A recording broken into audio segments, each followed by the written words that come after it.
All right, welcome to the third review of the evening. Up this time is TR-49, a World War II computer, an archive of lost books, a world-changing secret, narrative deduction meets audio drama, from the creators of Overboard, Heaven's Vault, and A Highland Song. All games we have reviewed on this show, by the way.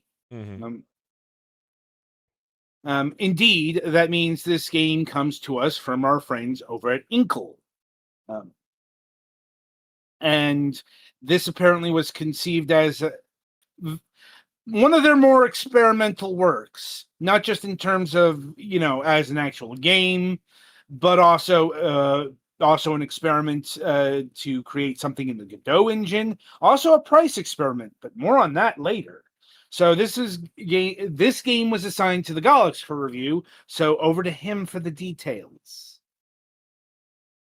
But yeah, this is one of those games that is a very limited perspective game. Mm. Like, there aren't a whole lot of games but there are a few, and they mostly fall under the, I guess, text-based adventure, sort of, but not really adventure. You're not really going anywhere. I forget the names of the other ones, but I'm aware of some of them. I think this is the only one I've actually played. Like Her Story? Never mind. Anyway, basically all you have in this game is that you are in a room in a basement with a messed up old computer from between the world wars, pretty much. And most of what you can do is interact with the computer, which is almost entirely limited to entering 4-digit sequences of 2 letters and 2 numbers. Mm-hmm. The goal of doing this is to find the different files in the computer, because there is it is a computer that consumes books, and you are trying to find one of those books.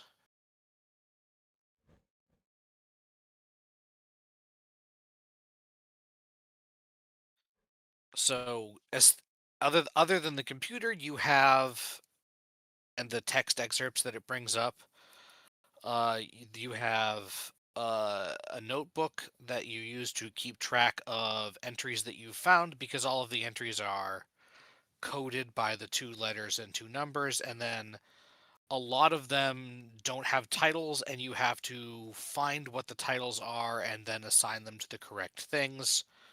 You can generally tell what's correct because you have an exclamation point when you assign it, but as you make mistakes, apparently the stuff gets more and more corrupt. I don't know if there's an actual fail state based on that, but it does get harder to read because, I mean, as you can see in the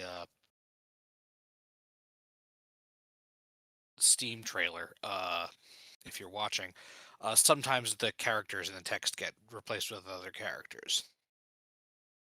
Your dialogue, the dialogue of the guy that you're talking to, whose name is Liam, you are Abby, and the dialogue of finalized confirmed entries is all voiced with pretty good voice acting. And there is a pretty interesting story that begins to unfold as you get more stuff, but I'm not going to spoil a lot of it because, I mean, that's what you're playing the game for. I will say that even beyond the significant amount of note-taking that the game does for you, since you can only view one entry at a time, and there is a previous command, but it literally goes back to the immediate previous one. So if you hit it twice, you go back and forth between 2 things. So it'll hold 2 documents for you, like cached, basically. Right, but you might need to go back and forth between more than that for your purpose of your mind, so you might actually want to have a scrap of paper with you to work on this. Or I guess if you're playing on Steam, just take screenshots. Maybe, but also some of the stuff was like I was trying to put down some. Mm. I guess it's one of those how you most of the organize your own yeah, way. yeah, most of the files are stored by the person who the content is by's initials and then the year that it was done, but some of the people changed their names a few times. Yeah, because of, Great Wars. So what I was trying to figure out what the trajectory on some of that was Mhm. with a couple of characters. And I Now, is this one of those games where broke out you the whole need the pen and knowledge, paper.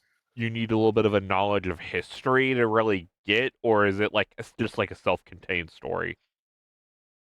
Um, Mostly self-contained, but you need to know what years the two world wars took place. Hmm, Which I did not know off the top of my head and kind of messed me up a little bit. fair enough. Um, But it's not like an actual like historical drama. It's just something no, that kind of happened where you're looking through a lost archive. yes, the gimmick of the story is that it involves using the power of words and belief to alter history or change the flow of Mm. events. The visuals, for all that you're in a pretty limited space, are pretty cool. The machine is kind of striking, and I really like the incredibly impractical interface of having the circular screen, and then when you hit the switch, uh, the keys for all of the letters of the alphabets come out around it, or if it's on the last two slots, and for the different numbers. You can click on things. You can type on your keyboard.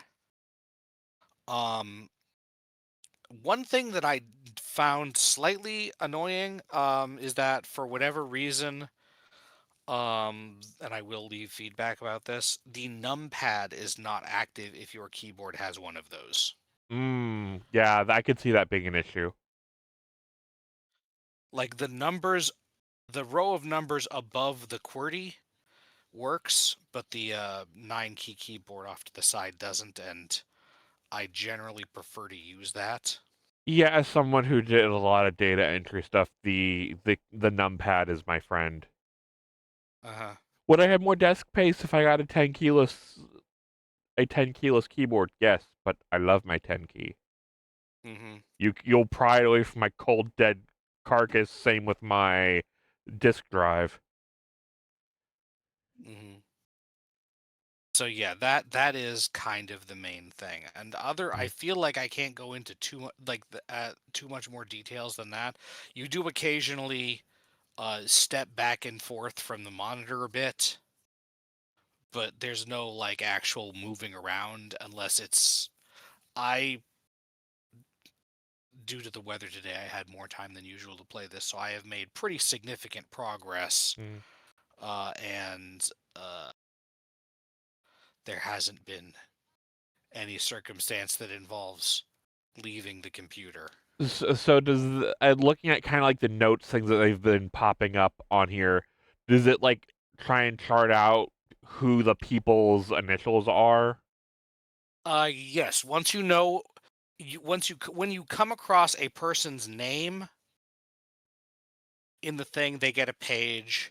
When you know their initials, or whatever their code is, which is almost always their Mm. initials, that gets put up on the tab on the top. And as you find out more information about them, like their birth and death dates, and how they're related to other characters, and if they have other aliases or whatever, Mm. those all get added. And as far as like the initial slash number system, is it like sequential or is that just like semi-random to anonymize? The initials are usually it's the character's literal initials. All right. and the numbers are the year that either the year that the text is from or the year it was entered into the machine, depending on whether it's a primary source or the other thing.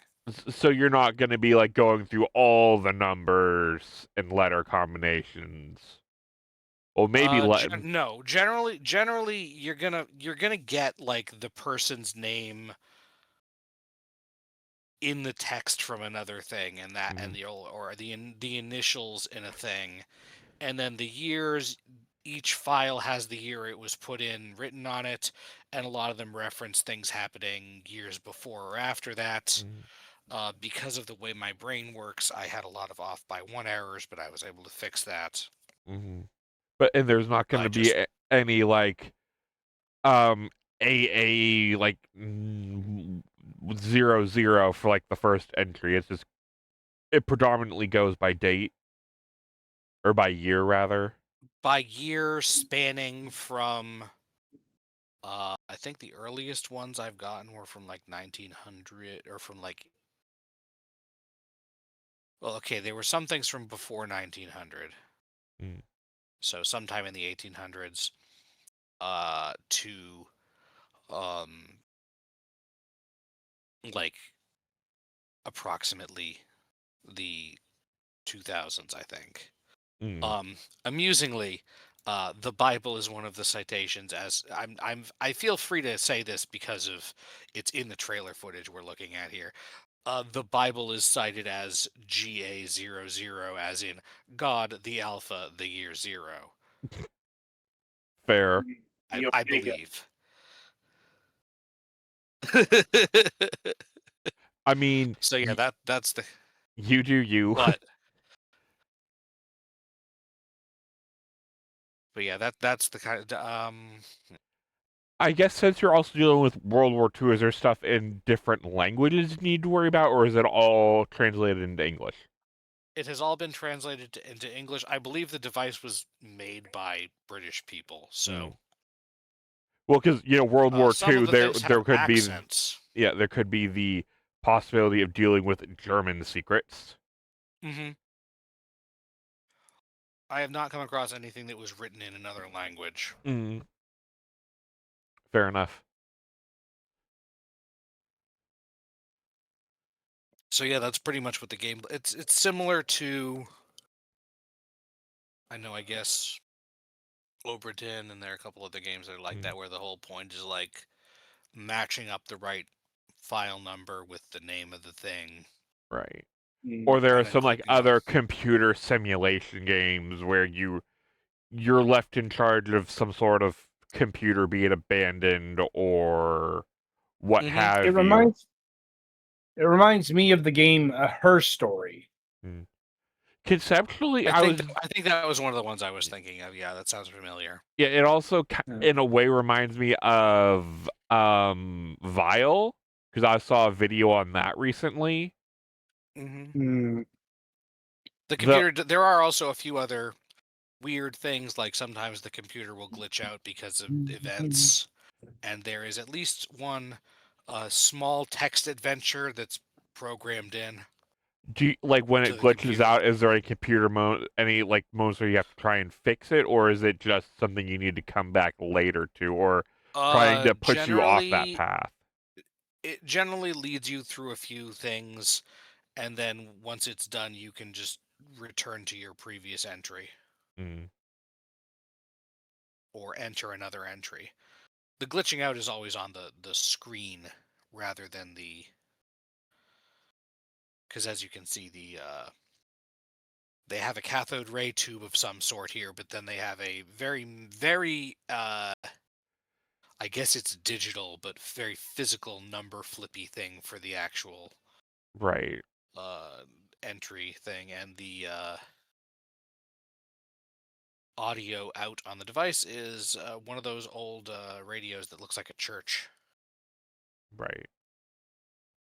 It's a under the number box if you look on the yeah, I saw it footage. flash a couple of times on the thing. There is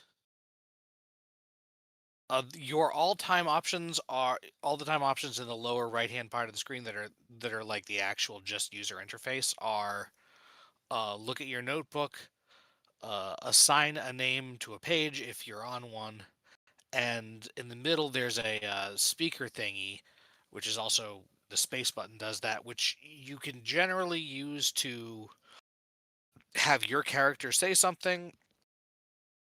Sometimes it lights up when the character who's on the other end of the radio says something. Now, is the And radio like someone you are talking to, or is that radio audio like stored in the computer? it's someone that you were talking to. It's the guy Liam All right. generally. Um, as he's giving you advice or urging you to continue or Because I answering was your gonna say, if this questions. computer is from World War One or the World Wars era, it's a little probably not going to be able to store audio. It does have audio recordings, but that's part of because it's weird. Mm. But those are just recordings, not like you can't interact with them really. I guess how does if you, something say you enter something that doesn't have any like attached files or whatever, does it let you know there's nothing there, or is it just If you enter a thing that does not have a destination, it just doesn't go anywhere. mm, The interface on the thing actually kind of reminds me of how you do with microfiche. mm, It looks like you zoom out and zoom back in, zoom out, scroll, and zoom back into another entry. right? Uh, and if you enter an incorrect number or incorrect catalog entry, it doesn't move. Mm. And like say like you put in a correct name but wrong number, is it still a similar thing, or I guess It doesn't move unless there's an exact match of the index. mm, So if you're trying to go to, well, one thing that kept happening for me was sometimes because it does a lot of there are special codes that you can put in to like do a list or go to the previous that you can do with mm, text instead of. I almost feel like this game might get a feels benefit from playing with just a keyboard, but right. I don't know. Um, I think you could do just keyboard, just mouse. There's even seems to be controller controls, but I had no particular desire to use those for this. Understandable. But that's how the wheel selection probably works. Right. Mm. But yeah, you can like click on the stuff on the screen to Mm, shortcut, and that makes it a lot easier. yeah. I just didn't know how friendly it was, like brute forcing, like, if you happen to Uh, it's there's a lot of possibilities, obviously. obviously, yeah. Um, What AA to ZZ to 00 to 99 technically? yeah. Although obviously, there are only 50 books that you quote unquote have to get, but you Mm. have to look at a lot more things to find those. So there is extraneous material in there as well, just not something you need to look up. A lot of the information you need to get the things that you actually need to lock in order to solve the final puzzle to find the Mm. final book that you need and do what you need to do with it Mm. requires things that are not in those things, but the way you can tell it apart is by they have a different icon at the top of the screen or at the Mm. top of the file entry based on whether or not they are uh, critical to the index or just supporting material. Ah.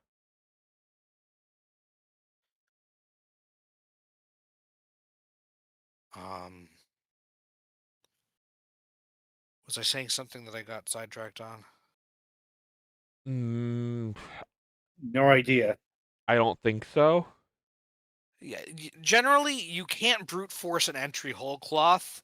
Uh, if you know approximately when a person was born and when they died, you can, or when a f- group was started and ended, and you know you're looking for a certain number of entries within that span, some of those are kind of brute forceable, but they're fairly small numbers of entries that are brute forceable that way, and they're usually not super important. And I And guess again, if you enter wrong stuff over and over again, the data gets more and more corrupt. I don't know if there's a fail state there, and there is a way to fix it. So But it's not generally advised to try and brute force everything. You want to try it and is actually figure it discouraged out. to try to it is discouraged to brute force things. Yes. Is everything require two-letter? Yes, the thing Okay. only accepts full 4-digit inputs. So that does bump off like at least 24 options of like, single letter options. Yes. Yeah, you have to have, because it reads the whole 4-digit display at all times. Which does mean that sometimes if you are entering the wrong thing by accident, sometimes you will hit an actual number.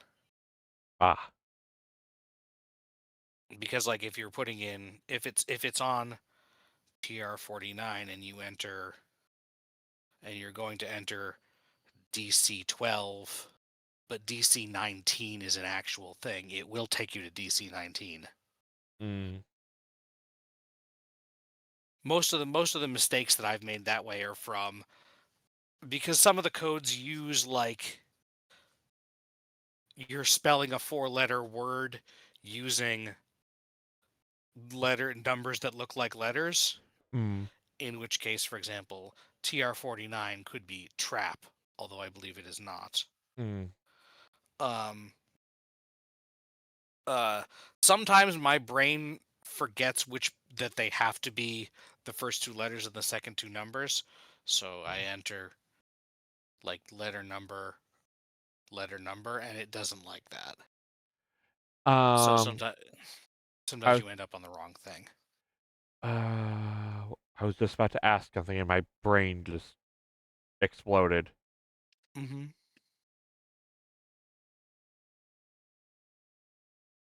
Fuck, I totally forgot.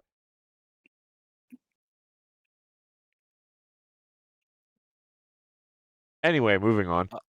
Do you have any questions, Adam? Do you know what the title stands for? What TR-49 actually means? It's like textual reassignment 49 or something, which is the name of the device. Oh, does it have anything to show you, like, say you roll across entry, does it have anything to show you that you've already looked through that entry, or is that something you still have to keep notes of? Like, external notes? Generally, it gets added to a notepad on whatever the page is on the thing. Also, several of the pages have addendum notes at the bottom where you enter one of the archivist's signature codes, of which there are only like 3 that I've found. No, 4, because there's another one that is a not belong anyway. And then that will show you some more information, and once you've entered those on a page, it changes from enter the thing to a clickable shortcut.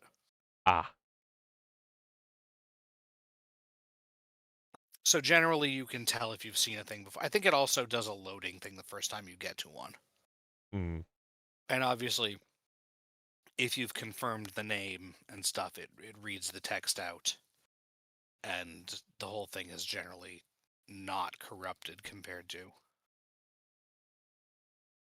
if you didn't. All right. Do you have any questions, Adam? Nothing further.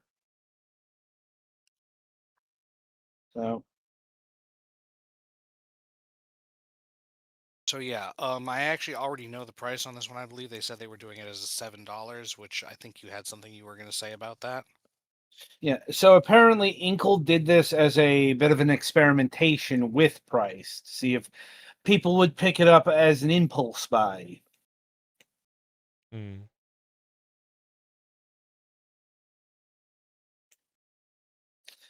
Well, Is Golux, that do you all? think that, yeah, do you think this is an impulse buy?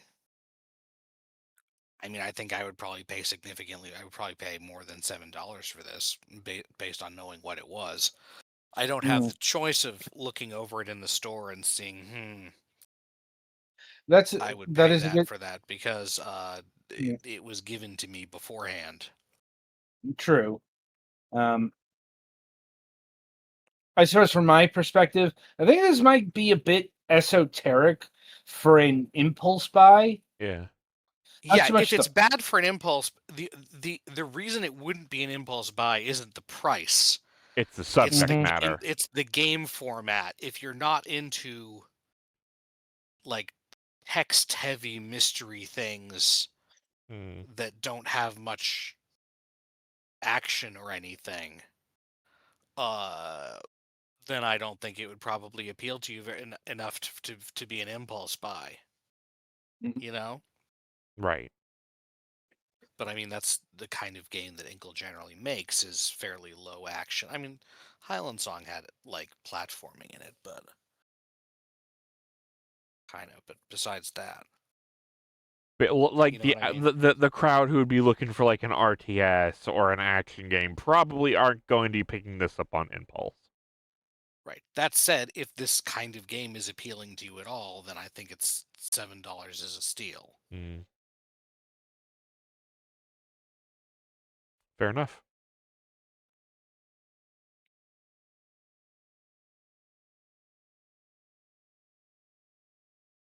All right then. So if there's nothing else, that'll about Can't do think of it anything for. else off the top of my head. All right, that'll about do it for TR-49 here. Be sure to tune in after the break as we review Halls of Torment.